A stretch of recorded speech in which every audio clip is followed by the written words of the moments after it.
Hello, everyone, and welcome back to the Spiritual Research Center here in Hamilton, Ontario. My name is Zachary Strong, and I am a biblical scholar, an author, a musician, and a Noahide, which means I am a non Jew who follows the parts of the laws of Moses that apply to me. And today I'm going to be talking to you about living a spiritual life as a Noahide. So, as I'll discuss, a lot of Noahides feel somewhat disenfranchised because they feel like that there's not really much to do as a Noahide, but as I'll reveal in this video, there's a lot to do. There's a lot that you can do as a Noahide in terms of spirituality and living spiritually and studying Torah and all sorts of things. And so, yeah, I'm hoping to share some of that in this video, as well as a little bit about my own journey and what's actually possible when it comes to Torah study and being involved in the Torah world. So, on today's agenda, I'm going to be talking about the problem of Noahide spirituality, which is that most people don't think it exists.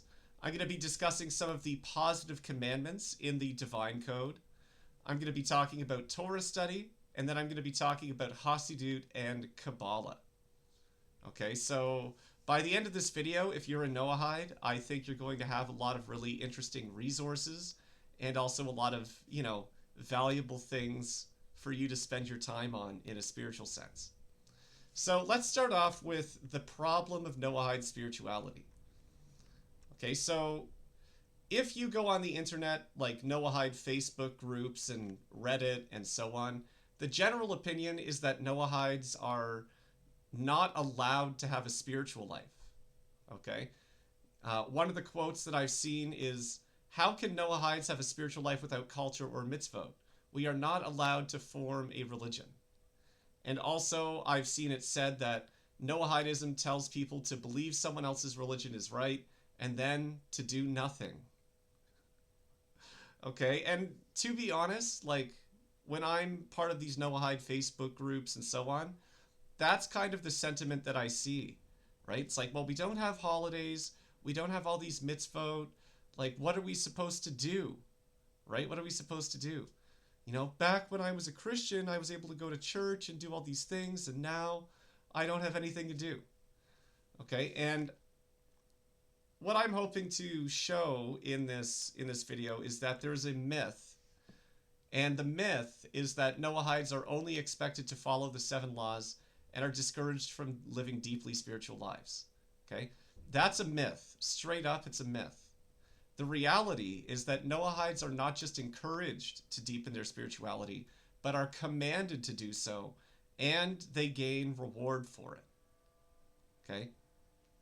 Now, you might be wondering, if you're a Noahide, the prohibition on idolatry, blasphemy, murder, theft, forbidden relations, animal cruelty, and the positive commandment to establish courts of justice, right? On the surface, these things don't entail a deep spiritual life. Okay? However, if you read a little more deeply into the Divine Code, you find that this is not necessarily the case. Okay, so there are some positive commandments in the Divine Code. As in, there are commandments for us in terms of things that we must do. Okay, and the cool thing is some of these positive commandments are things that you can do a lot of. Okay, so just as a bit of a clarification, negative commandments are prohibitions. Okay, this is what we typically associate with the Noahide laws. Positive commandments are things that we're asked to do, not just things we have to refrain from. At a very surface level, establishing courts of justice is the main positive commandment for Noahides. However, when you read through the Divine Code, you find that there are a number of positive commandments that are classified under some of the 7 laws. These include to fear God, to love God, to pray, to imitate God's ways and improve one's character traits, to evaluate one's actions and repent for misdeeds, to work on self-improvement and to educate oneself, and charity. Okay? These positive commandments technically have no limit. Okay? There is no limit to learning how to fear God and no limit to learning how to love God. There's technically no limit in terms of improving your midot or character traits. Okay? It's the work of a lifetime and it's always ongoing. There's always something to be improving. Okay? So these positive commandments, I would argue, are the key to Noahide spirituality. Okay? And I'll dive into a few of them in a little bit more detail so you can see what I mean. So we'll start with fearing and loving God. Okay? Fearing and loving God are positive commandments for Noahides, which means we are expected to learn how to fulfill them and do them as much as possible. In Path of the Just, the Ramchal writes, "Observe that matters of piety and fear and love of God and purity of heart are not things innately implanted in a person, whereby he would not need means to acquire them. Rather, certainly it is necessary to employ means and strategies to acquire them." Okay? So what the Ramchal is saying here is that things like fear and love of God require effort. They require study. Okay? They are positive commandments that we are expected to work on. Okay? Now, similarly, prayer. Okay, I imagine that this comes somewhat naturally to most Noahides. Prayer is also a positive commandment, and the best part is that we can do as much of it as we like. Okay? If you look on Chabad.org, you'll see that prayer is referred to as the service of the heart. And it's also written on Chabad.org that it's a way to merge your heart with God's heart. It's a way to join together with God at a heart level. Okay? And serving God with your heart involves prayer. Okay? And, you know, there is, if you look on Amazon, there is a published Siddur for Noahides in terms of prayers that you can say. Reciting Psalms, obviously, is one way to pray. And there's also Hitbot Dedut, which is basically unstructured personal prayer. Just talking to God. Okay? And that, by the way, is my favorite. Okay? Just talking to God. Okay? When you're sitting in bed, you can talk to God. When you're walking along the road, you can talk to God. Okay? When you have a problem that you're dealing with, you can talk to God. You can just talk to God whenever you want. Okay? And for me, a lot of my spare time, if I'm not doing something or I'm, you know, tired and I don't have the brain power to work on a YouTube video or something, I'm just talking to God. Okay? And if you think about, you know, how your day is structured, you probably have an hour or 2 hours of time. You know, if you're driving or walking or whatever, you probably have a significant amount of time that you could just be spending talking to God. Okay? And it's a mitzvah. It's a commandment. And it's also a commandment that basically doesn't have a limit. Okay? The only limit is the fact that there's 24 hours in a day. And, you know, we have eating and sleeping and work and other things. But, you know, your spare time, you could just be praying, talking to God. Okay? That's a commandment. And the more you pray, the more you are going to experience having a deeply spiritual life. Okay? Now, the third thing I'm going to dive into is character traits and self-improvement.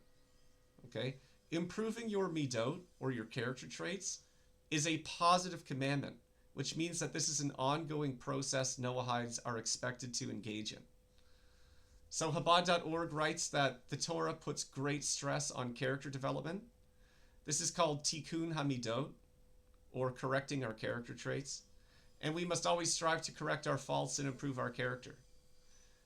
Chabad also teaches that there are 7 divine emotive attributes, and these are based on the Sephirot. So there's Chesed, or kindness, Gevura, or severity, Tiferet, or harmony, Netzach, or perseverance, Hod, which is humility, Yesod, which is foundation, and Malchut, which is royalty. or service. Okay? While every soul possesses all 7 of these midot, one of these traits is often most dominant.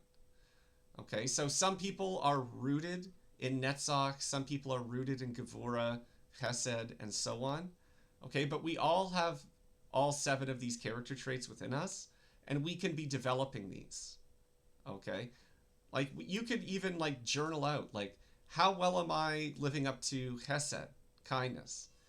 You know, when it comes to Gevurah, which is severity or strength or judgment, how could I be improving there? How could I be persevering more? How could I be more humble? And so on. Okay? And Chabad.org has articles on these character traits, and you can read them and reflect and improve. Okay? And as a side note, as you develop your character traits, what you're doing is becoming more godly. Okay? What you're doing is you're becoming more godly, because these are God's traits. Okay? It's a little bit Kabbalistic to explain, but these are God's traits. And so the more that you embody these traits in a balanced way, okay, the more you're becoming like God, and the more that you're fulfilling your own potential. Okay? Now, when it comes to things like fearing and loving God and correcting your character traits, in order to do those things, you need to study Torah. Okay, you need to study Torah. Now, a lot of people think that Torah study is limited to the Tanakh. Okay, a lot of people think that, okay, I've got the Tanakh, I'm allowed to read the Tanakh, I can't really dive into anything else beyond that. Okay, but that isn't true. That isn't true. On page 77 and 78 of the Divine Code, we find that there are 3 levels of Torah study. There's learning Torah for its own sake, which is forbidden for Gentiles. However, there is deep learning of the 7 Noahide commandments for the sake of observing Noahide obligations. And the reward for this study is great. Okay? And third, there's other Torah study that is permitted to Gentiles, but not related to the observance of an obligatory precept. Okay? Now, when it comes to things like fearing God and loving God and correcting our character traits, there's actually a large library of texts and books and so on and articles that are relevant to this. And so these things count towards the second type of Torah study, which is deep learning for the sake of observing Noahide obligations. So there's actually a lot of things that Noahides could be studying that I don't think they realize that they could be studying. Okay, and I'll get into those in a second.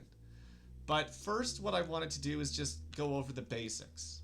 Okay, if you are a newer Noahide, or you're just getting up to speed with Noahide faith and so on, the core of your Torah study curriculum and any Torah study curriculum should be the Tanakh. Okay, this means reading the Tanakh without commentary to get the pshat, or the basic, like, kind of the surface level reading. Okay, then reading the Tanakh with Rashi's commentary, which gives you some of the deeper layers of what's going on. Okay, and then once you've done those things and you have a good foundation in Tanakh and Torah, then you can really start diving into articles and commentaries on the Tanakh. You can access advanced materials and so on. But it all starts with reading through the whole Tanakh, with a commentary, understanding what's going on in the Torah, understanding what's laid out in the prophets and the writings. Okay? So that is kind of the basis, right? And that can take months to a year to get through. Okay? But once you've done that, okay, and especially once you've read through the Torah with a commentary, you can start looking at deeper Torah study that helps you fulfill your obligations. Okay? So as I've mentioned, we're obligated to fear God and love God, to improve our character traits, and to improve ourselves. This means that any Torah materials that help us do these things are considered deep learning for the purposes of fulfilling our commandments, our obligations. And the reward is great, okay? And there are a lot of books written by sages that help us fulfill these obligations, and many of these works are spiritually stimulating, okay? These would include The Path of the Just by the Ramchal, Pirkei Avot, or Ethics of the Fathers, which is a section of the Talmud, and also books like Gate of Trust, which is available on Chabad.org, okay? If you go to Chabad.org and you look, through their menus and so on, you will find Hasidic works, Hasidic texts, and so on, which are basically entire books that have been published online on Chabad.org, which you are able to read through at your convenience. Okay, and there's also a lot available on Sefaria, okay, which again, you can read through at your convenience. Path of the Just, for example, is available on Sefaria. And you can buy hard copies of Path of the Just, which would include commentaries, which, I would personally recommend. But a lot of these books are available for free online. And, again, you can read through them at your convenience. So I hope that this helps clear up some misunderstandings here, okay?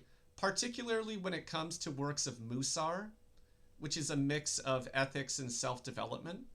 Okay, these works are permitted to Noahides and actually encouraged.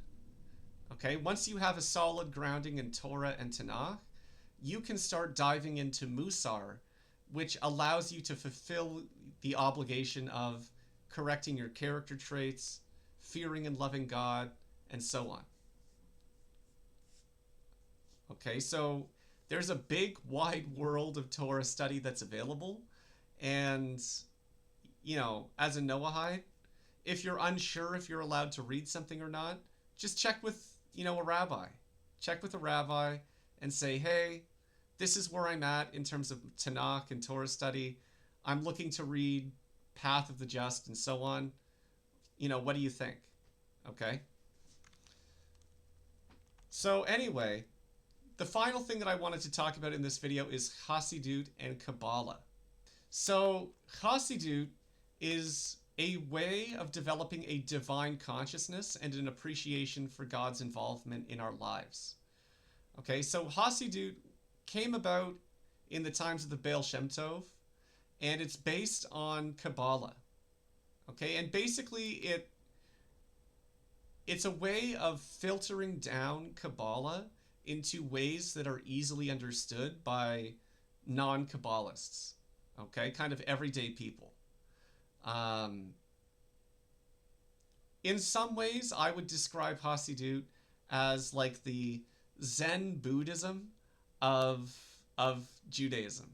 Okay, if you think about some of the so-called spiritual people who exist in the world, and like for example like Sadhguru or whatever, right? The kinds of think of their kind of vibe, okay, their kind of vibe, but within Judaism. Okay, so for example, I've got some pictures from Chabad.org here, right? These kinds of things, it's got kind of a Zen vibe to it. It's spiritual, it's full of life, and it's entirely based in Torah and Torah ideals. Okay, and a lot of the things that you'll find in Chassidut are very Kabbalistic, but they're presented in such a way where everyday people are able to understand them, connect with the ideas, and so on.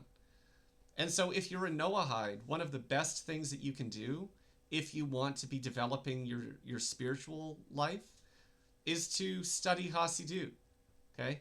And in that, the way to do that is by spending a lot of time on Chabad.org. Okay, Chabad.org is kind of the main source of Chassidut, and all the materials and articles and videos and everything on there, that the more that you read that stuff and listen to it and so on, the more you're going to be feeling, more spiritually fulfilled, I would say. So, one thing I should mention is the history of Chassidut. So, it started out with the Baal Shem Tov, and at the time, Chassidut was considered groundbreaking, subversive in a way, because up until that point, Kabbalah was not really encouraged as a part of study. Okay, you might have heard that there were restrictions placed on learning Kabbalah, and so the Baal Shem Tov, what he did was take Kabbalistic concepts and make them accessible to everyday Jews. Okay, and today everyday Noahides. So ever since then, I would say, I think over the last 150 years or so, Chassidut has been growing and has ended up becoming one of the most predominant movements within Judaism. Now, the cool thing is that Chassidut and the development of divine consciousness is a mitzvah, okay? Because the more spiritual knowledge that you gain, the more you are able to fear God and love God in deeper and more sophisticated ways. However, I should mention, without a solid grounding in traditional Torah study, and also without proper guidance, one can become spiritually overwhelmed. Okay? And that's to be honest, that's happened a little bit to me. Even with a strong grounding in traditional Torah study and with proper guidance, studying some of these really deep concepts can really shake you. Ultimately in good ways, but it's not for the faint of heart. So one thing I will say is that the Baal Shem Tov once connected with Mashiach in a spiritual sense. And the Baal Shem Tov asked Mashiach, "When will you come?" And Mashiach answered, "When Chassidut, your wellsprings, spread forth to the edges of the earth." Okay, so Chassidut and a spiritual mindset, and even to some extent the study of Kabbalah, is associated with the coming of Mashiach. Okay? And when you think about what Mashiach told him, when your wellsprings extend to the edges of the earth, okay, it would seem, at least to me, that this includes non-Jews studying Chassidut, studying Kabbalah to some extent, okay, because as this knowledge disseminates throughout the world is becoming more spiritual, okay, and that is essentially what we're looking for, okay, and once we hit a critical mass of that, Mashiach is going to be able to come. Now, my path as a Noahide, I figured I'd just share this to let you know what's possible. Okay, so I came into Noahide belief, and I was already a scholar. I had published a couple books at that point. I was involved at a university doing research. And so I was able to dive into the Torah world and, connect with things that were going on. And over the last few years, I've collaborated with a couple of prominent rabbis in order to support their work. And these collaborations have exposed me to materials that most Noahides wouldn't expect to be permissible. So among other things, I've corroborated and supported historical arguments for the Exodus. I've corroborated and supported scientific arguments for Genesis. I've designed a Torah curriculum for Jews, including Kabbalistic concepts. I've done some research to support messianic calculations and predictions. And I've also discovered some connections between Chassidut, Kabbalah, and physics. A bunch of this stuff is available on my channel in other videos, but, that's the kind of work that I've done.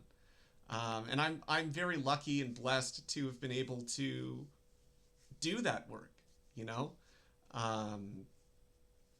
It just happens to be, my particular mode of divine service. However, as you as a Noahide dive into this world more and more, okay, you might find opportunities to support rabbis with their work. Okay, and often all you need to do is ask, like, hey, are there things I can help with? Right? And for me, I ended up discovering that I could help out with some of the proofs for Exodus and Genesis and so on, right? And then I got tapped on the shoulder and asked to do a little bit of background research for some prophetic calculations, which, was pretty exciting. And so anyway, as I've discovered through this work, there are a bunch of really, really interesting materials available, which are permissible to Noahides if and only if you have a strong grounding in Torah. Okay, and I've got some of those books on the screen. Things like Derek Hashem, Way of God. This is by the Ramchal. It's considered an advanced text. Mysteries of the Creation by Rabbi David Brown. And also Lectures on Torah and Modern Physics. Okay, so these are some of the advanced texts that you can study. However, the only reason that I was reading these is because it directly pertained to the work I was doing with and for rabbis. Okay, chances are, if you're kind of an everyday Noahide and you're trying to live a spiritual life and so on, reading Lectures on Torah and Modern Physics probably not going to add to your life. It might be a little bit of a distraction. You would be much better off reading things like Path of the Just, Pirkei Avot, and so on. Okay? Now, the final thing that I'll talk about in this video is a little bit of Kabbalah.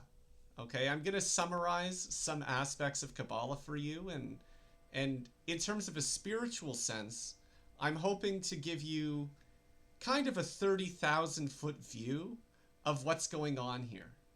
Okay, why was the universe created? What exactly is going on? Why are we all here? What is God's plan? Right?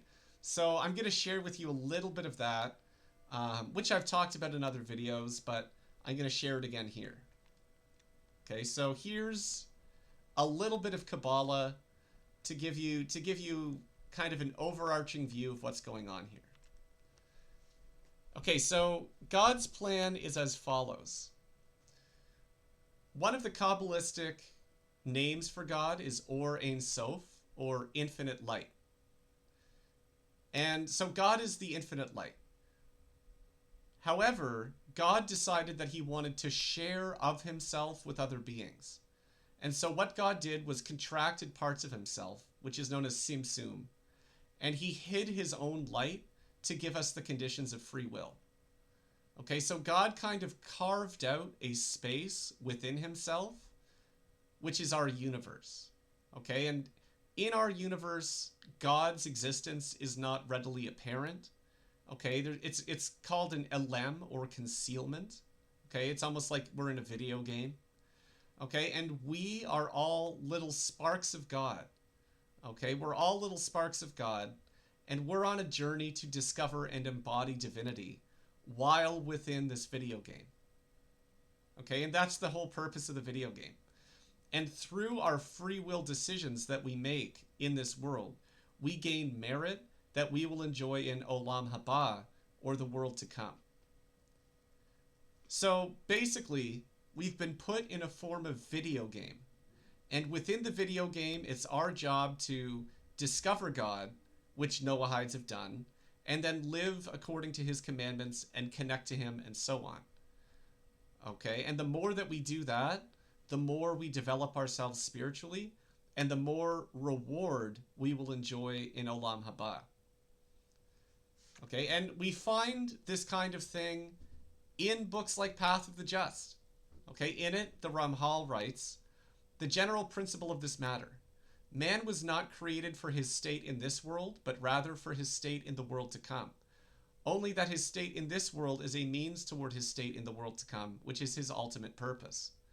According to the extent that he conquered his inclination and lusts, and distanced from the factors which distance him from the good, and exerted himself to cling to God, to that extent will he attain it and rejoice in it.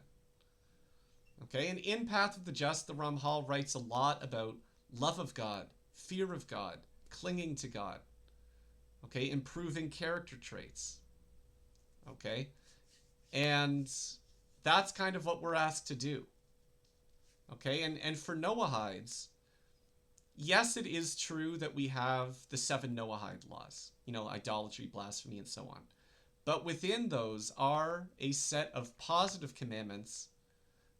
And the more that we do of these things, the more we're going to be able to develop ourselves, the more reward we're going to gain for ourselves in Olam Haba, the closer we're going to be to God.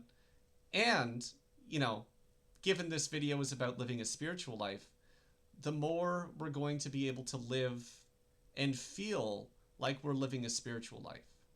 Okay, and I think that's what a lot of Noahides are after.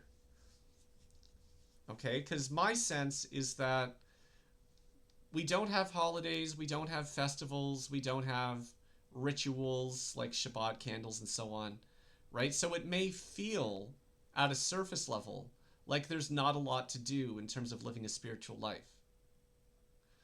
But when you dive into what the Noahide laws actually entail, you find that there's actually a lot that we can be doing in terms of establishing our personal connection with God and embodying divine character traits and so on.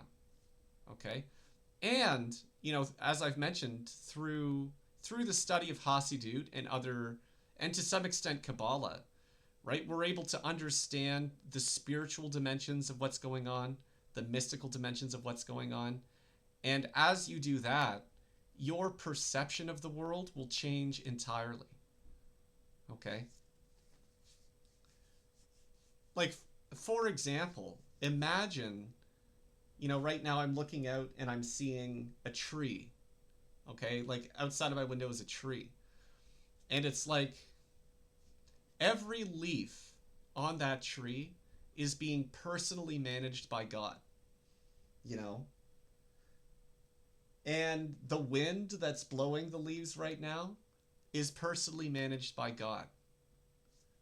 Okay, my iPhone is technically made of God's stuff. And I am a spark of God. Right? And when I walk down the street and I see other people, I see other sparks of God.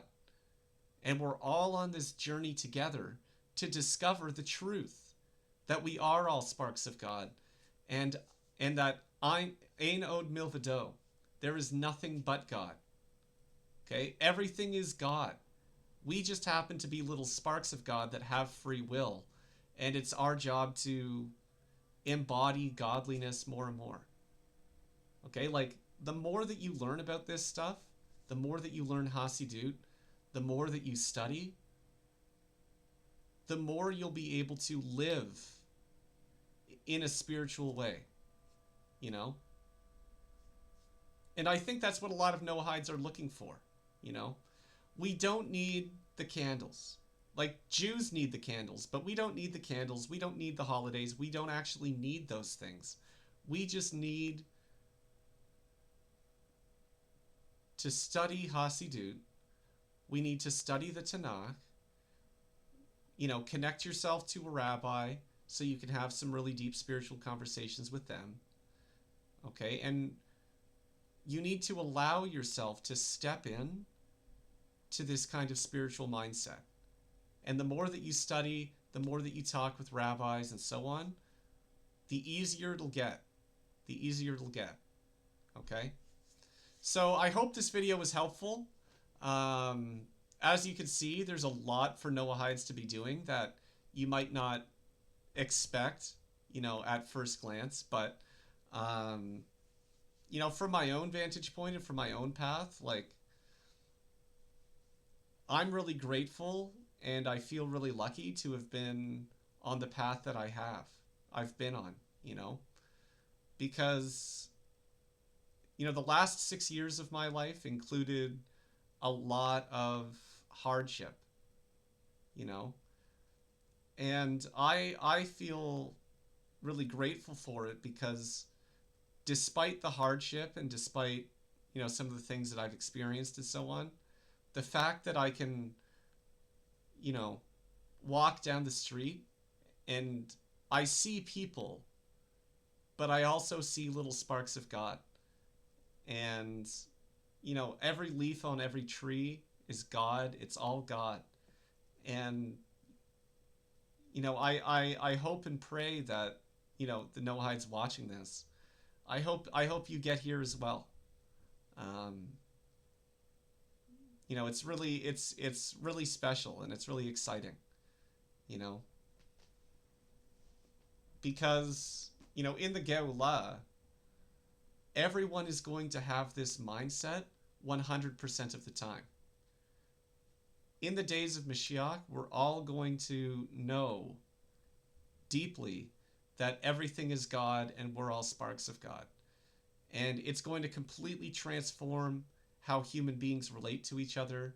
It's going to completely transform the kinds of societies that we construct and what we do with our time and so on. It's going to be incredible. And the more that you dive into the kinds of Torah study that I'm talking about, the more that you'll be able to live in the Geulah now, which, you know, I hope, happens soon for you and for us all. So thank you very much for your time. I hope this was helpful. Like and subscribe to my channel if you like this content. And if you are into science and proofs for the Torah and so on, you can buy my book, Ticket to Heaven, available on Amazon. Link in description. Thank you very much.